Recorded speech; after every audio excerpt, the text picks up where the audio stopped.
Ce procès, pour moi, me laisse un goût d'inachevé, mi-figue, mi-raisin.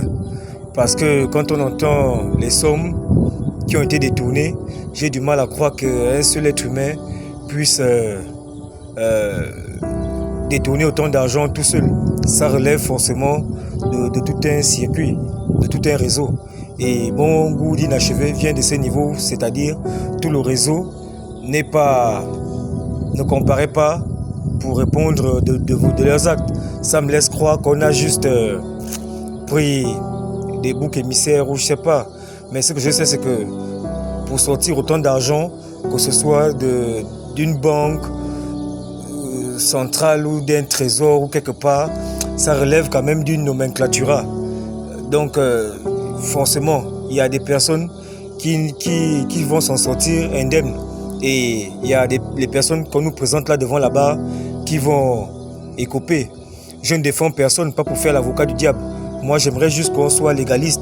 Quand on veut être légaliste, il faut l'être jusqu'au bout. Tout le réseau doit normalement répondre de ses actes et à la justice de déterminer la responsabilité de tout un chacun. N'oublions pas qu'il y en a qui sont allés au Bénin après avoir pillé l'argent du Gabon. Il y en a qui sont allés en France et tout.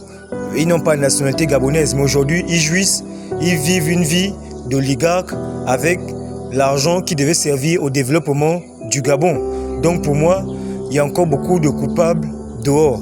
Je demande à la justice gabonaise d'aller plus loin, de briser les codes. Il faut que toutes les personnes qui ont de près ou de loin été mêlées à ces malversations financières passent devant la barre et viennent répondre de leurs actes. Le peuple gabonais voulait voir Sylvia Bongo, qui a tant fait du mal au Gabon et aux Gabonais, et son fils devant la barre.